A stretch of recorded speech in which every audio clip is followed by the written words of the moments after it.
Welcome back to another episode of Soul Driven with Steph. I'm excited about today's podcast topic because it's something that we can all relate to, and I think we all want more of it. And that is time. How do we expand our time? This topic pertains to every single person I know. One of the biggest struggles that I hear from people so often, small business owner or not, is just, how do I find more time? And people saying to me, how do you have the time to do all of these different things? And so I'm really going to dig into that today, and we're going to look at it from a couple different perspectives. Part of this is actual scheduling, right? Being strategic in the time that you do have, and so that when you're working, you can be really focused and excited and, head down, moving the needle forward. And then when you're not, you can relax and enjoy and find space in your life. Because at the end of the day, I made a really bold statement at the beginning of this year to a lot of my sister circle members. And that is, at the end of the day, we're not after just more money. Most of us are not chasing actual, wealth and just dollars. What we're really after is time wealth, because that is a, unreplenishable resource. It's not unlimited. It is finite. We only have so much time in this lifetime, and we don't even know how much we have. So while we can always make more money, we cannot make more time. So how do we actually expand the time that we have? This has been an ongoing, ever evolving focus for me and my personal life and my business. I work with a coach in real estate, and I swear half of what we spend our coaching calls on every single month is building out the schedule, fine-tuning things, finding out what works. So I'm going to share with you a lot of what has worked really well for me and a lot of the small business owners that I coach. And I'm also going to share with you some new things that I'm trying. And we're going to look at time from different capacities of actual scheduling to creating space. And what does that mean? And what does that look like? And then I'm going to give you an exercise that you can do to simplify your life and your business to try to really expand your time so that you can enjoy your life. Like, that is the goal at the end of the day, right? Is to build a lifestyle that we love and build a business that you love. If you're a small business owner, my ultimate joy is watching you build a business that excites you, that motivates you, that allows you to grow in so many ways at the same time as enjoying your personal life and whatever capacity that is.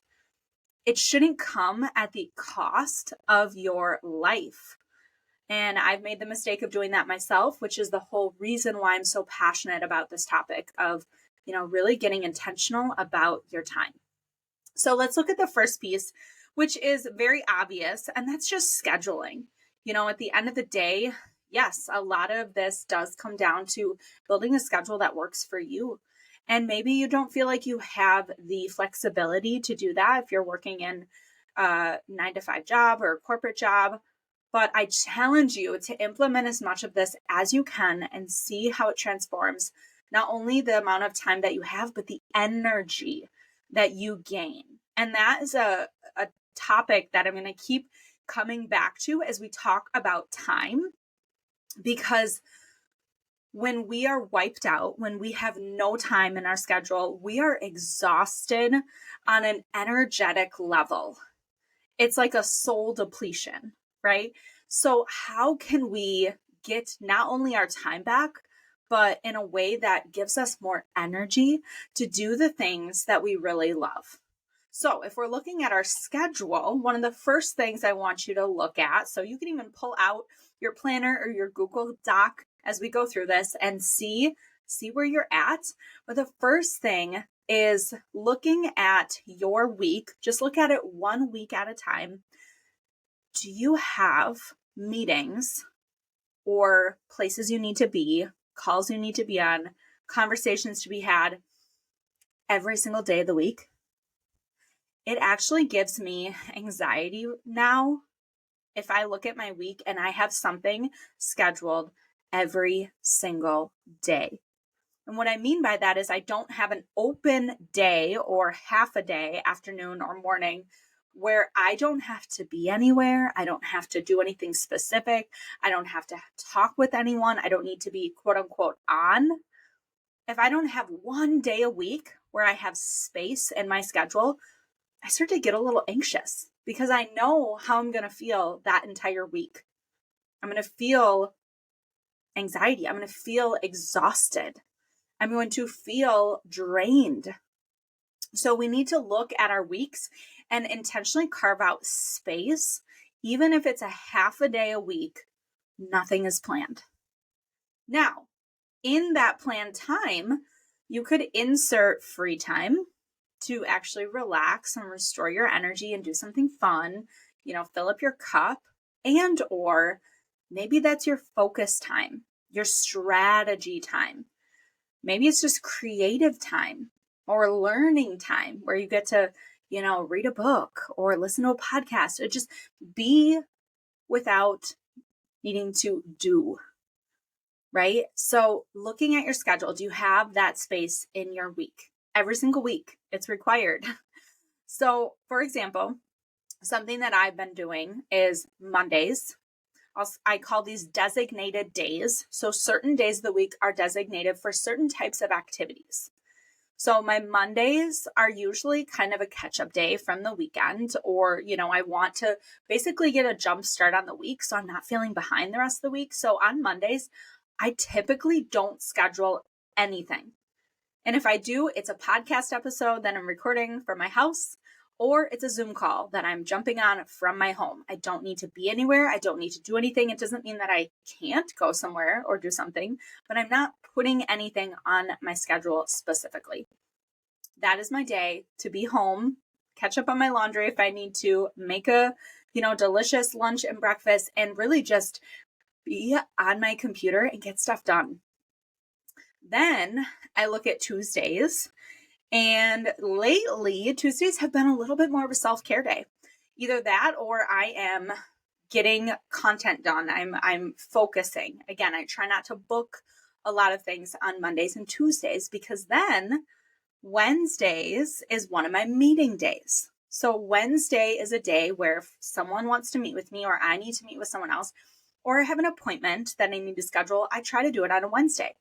For some reason, for me, Wednesdays just feels like a great break in the week to get out, to go places, to, do some of those meetings, because meetings don't require high level thinking, typically, right? So Wednesdays tend to be my meeting day. Thursday is kind of another focus day. I used to actually take Thursdays completely off years ago. It was my kind of creativity day. But I can use that day to write content. I can kind of catch up. Again, I try not to book a lot of things on Thursdays. And then Friday is another meeting day. So Wednesdays and Fridays, meeting days. Those are when I try to do most of my kind of not high level tasks. So that is my prep day, organizational day, meeting day, and what we call those. So there's 3 different types of days that I'm explaining. What we call those are buffer days, where you're not necessarily getting a lot done, or what you're getting done might be actual just meeting with people, or maybe tedious tasks or errand running things, 1 or 2 days a week for buffer days. Then my Monday, Tuesday, Thursday are my focus days. So those are days where I'm either really getting content done, things that require more thinking, strategy. In real estate, maybe it's doing my, comparative market analysis, things that require a little bit more time and energy and thought process. And then I try to have one of those days a free day, or at least a half a day as a free day. So this week, for example, Tuesday, I booked an appointment with my dear friend Emmeline to do a Sculpt in Spirit. And that was Tuesday morning. So that was perfect. I got some self-care in, and I have a massage coming up on Friday with my other friend, Jamie. So those are kind of my half days for free time. Either something fun, something to fill up my cup, some self-care, replenishment, or just nothing on the calendar where I don't have to be anywhere. Could sit in my pajamas, could relax, be outside, whatever I want to do. But those are the 3 types of days that I want you to look at your week. Are you doing buffer day after buffer day after buffer day after buffer day after buffer day and wondering why you're not getting anything done?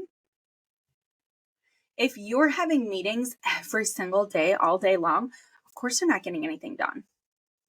If you're having even 1 or 2 things on your schedule every single day, you might feel like you don't have this space in your schedule for higher level things, for a big project to sit down and work focused for a couple hours.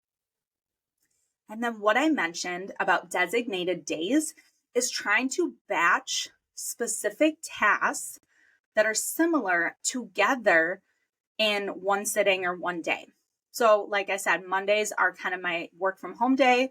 I usually do my social media for the week all in one day as much as I can on Mondays, record a podcast episode, maybe a Zoom call from my home. So those are all similar tasks and activities, right? And then, like I said, Wednesdays and Fridays are meeting days. I'm grouping things together so that I don't need to constantly mentally shift my brain from one thing to the next. If you're running multiple businesses, trying to group similar tasks from one business all together and another business all together.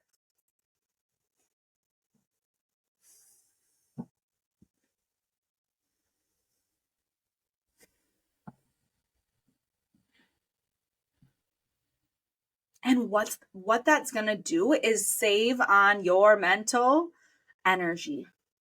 You're going to have more energy at the end of the day when you are not constantly switching from activity to activity.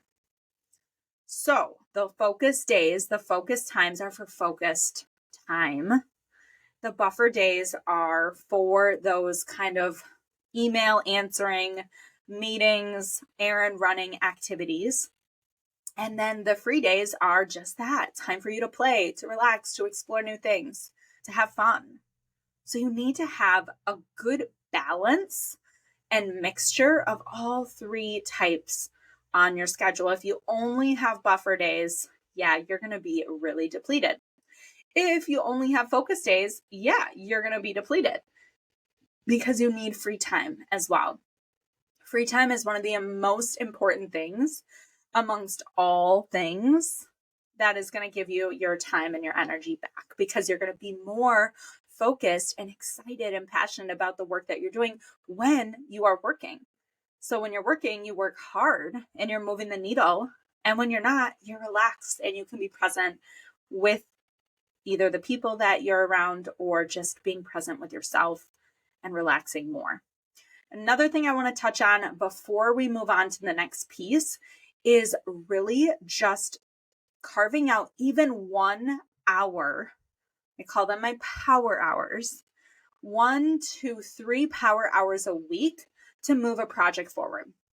One of the biggest challenges we have, especially as small business owners, is we're trying to keep up with our weekly reoccurring tasks and activities while also implementing new ideas and new strategies. How do we do that? It's so challenging. What you can do is implement a power hour 1 to 3 times a week so that you're spending at least 1 hour, if not 3 hours, specifically on moving a project forward every single week. So that is something my coach has helped me implement, and it's been transformational.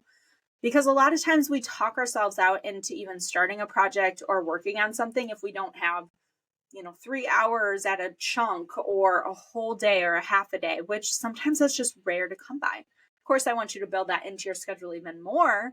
But if you're looking at your schedule right now and you're saying, I don't have any time, I challenge you to find 1 hour a week or a couple times, 1 hour at a time throughout the week to work on your projects and your higher level strategy. Because we all scroll social media, and I think we can find an hour in our day to work on the things that we want to, that are going to move the needle, or projects, or, things that are going to fill us up or challenge us in new ways. So those are all my tips for scheduling. And now I'm going to give you what I think is sometimes just as important, if not more, is on creating space. we need to actually create space in order to expand our time. And this is twofold. So the first piece of this is creating physical space, like actually decluttering your space. You guys have heard me, or maybe you followed on social media. I've been in a hardcore decluttering mode. I actually decluttered an entire second floor of my house now and continuing to do more and more and more. And it not only becomes addicting, but the reason why is because not only does it feel good to, clear your space and have less stuff energetically and physically and mentally, what it does is it actually gives you back your time because you have less decisions to make around the stuff that you do have. For example, I just decluttered my closet. I had 4 bags worth of clothes that I got rid of. And there were pieces in my closet that I loved that I totally forgot about because I couldn't even find them. There's too many things. So now that I've decluttered it and I look at my closet, and not only do I love all the things that I've decided to keep, but there's way less decisions throughout the day. Every morning, what am I going to wear today? Right? I'm not trying things on and feeling like, oh, I hate this, because I purposely and intentionally kept the things that I really like. So I'm saving more time right there, less decision fatigue, trying to figure out what to wear every day because the things that I kept are the things that I love. So it makes it easier just in that example alone. It's also easier to find things. You're not going to spend hours digging through to try to find something when you have decluttered and organized your stuff. You're also going to buy less stuff because you remember how much you decluttered. So it just not only gives you less options or decisions to make, but it feels lighter. So your space is one thing to create more space, but also creating more mental and energetic space. And what I mean by that is, what do you need to let go of?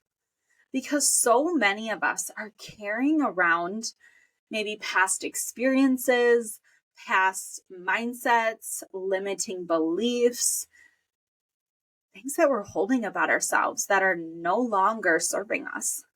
And they may have served a period in our life where they were very helpful, but they're actually at the point now where we've held on too long, where they're actually harming us. It's not making us better. It's holding us back. So what things are you continuing to hold on to that are not serving you? Because sometimes what feels like the biggest step backwards in the moment is actually the biggest leap forward. But we don't see that in the present. We can only see that in hindsight. And that's where we have to trust our gut, our intuition to be able to make some of those hard decisions. But so often, I think we hold on for things for too long to the point where, they're harming us now. They maybe were really good for us in a season or a certain life circumstance. They served their purpose, and now they're not. So what do you need to let go of? And I'm asking that question physically, energetically, also like your space, right? Things, physical things, mentally that we're holding on to. And also just looking at your schedule. What do you need to let go of? Because really that comes down to getting really intentional with your time, which is what I'm really trying to do. As I move into a season of motherhood, I know it's going to be even more difficult and challenging for me to do, quote unquote, all the things that I want to do, that I have done. And that is truly why I am excited to go into this season and be challenged in this new way, because what I'm building in my businesses, or even with this podcast, I want to be sustainable. I want it to allow me to still live my life and grow in new ways and be an amazing mother and have time for my family alongside the passions that I'm pursuing.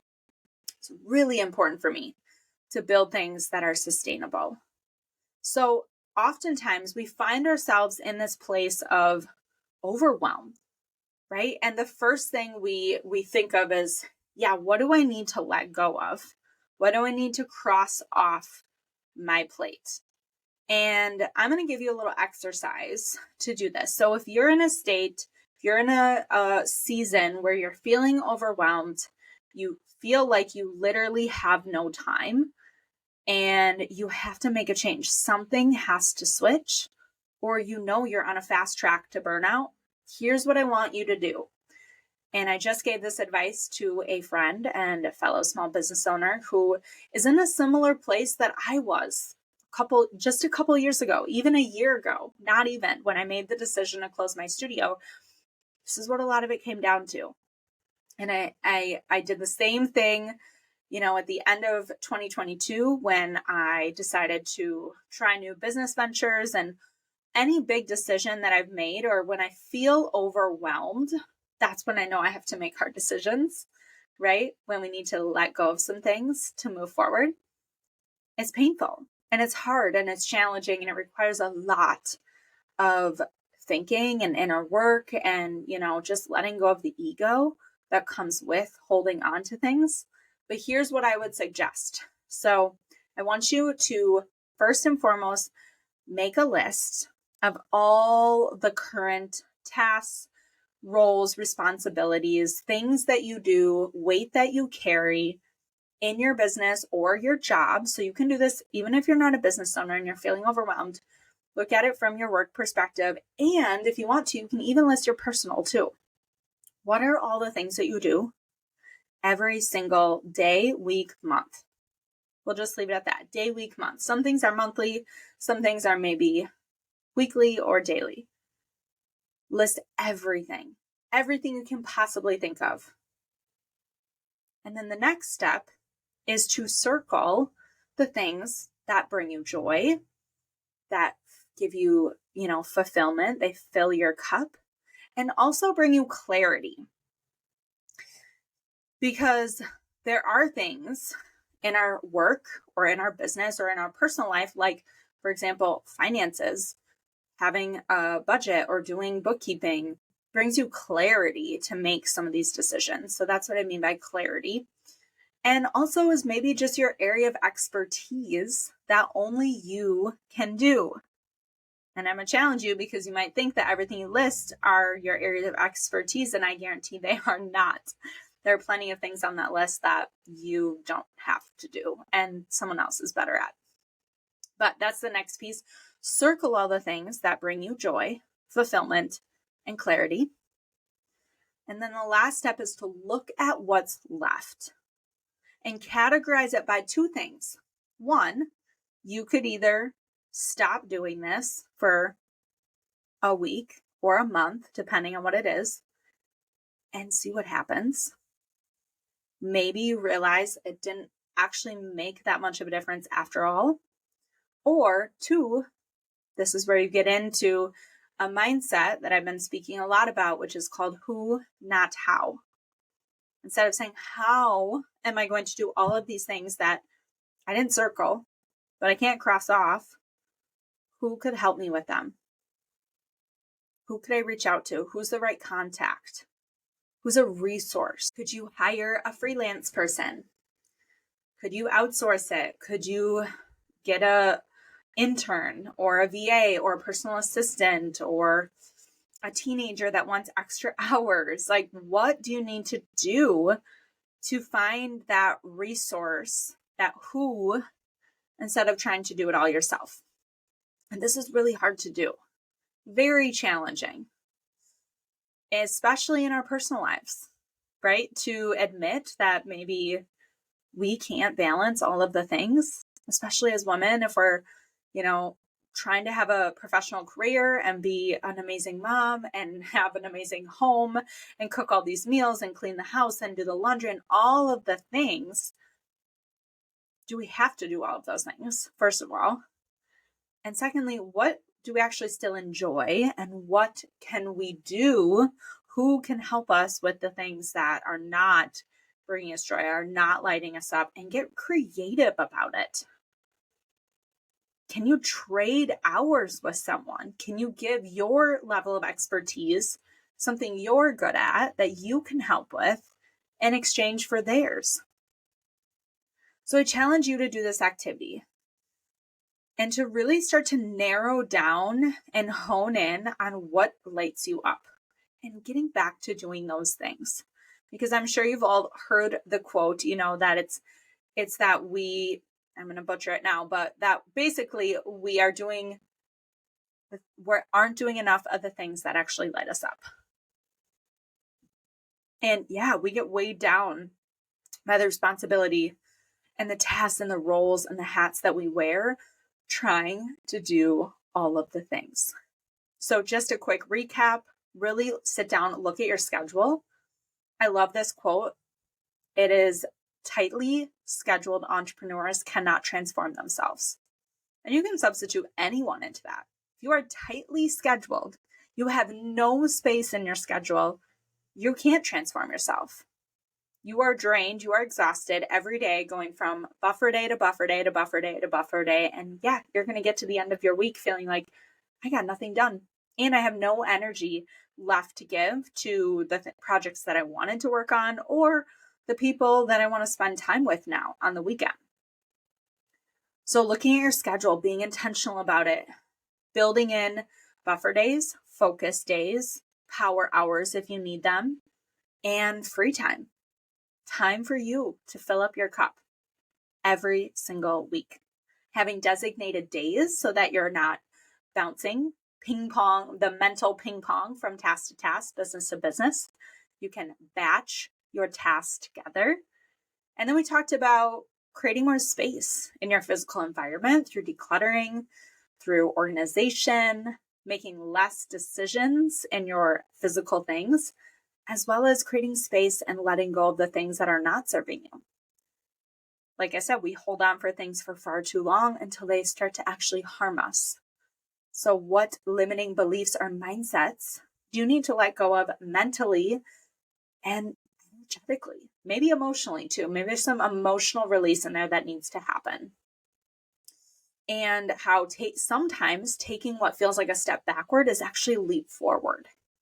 So when you can take a step back and reassess your life, your schedule, your business, your career, all of those things, and do that action step of making that list of all the things that you do, circling what is most you, what gives you joy, fulfillment, and clarity, and then either crossing off things that you just could try not doing and seeing what happens, or maybe you find that person, that who to help you so that you don't have to figure out how to do it all. I hope this was helpful for you today. I will continue to share with you what is working for me in this season and as I move into a new season, carving out more time, more space to build the life that I love, because I know you're all trying to do the same. Thank you for joining for another episode. And until next time, keep following what drives your soul.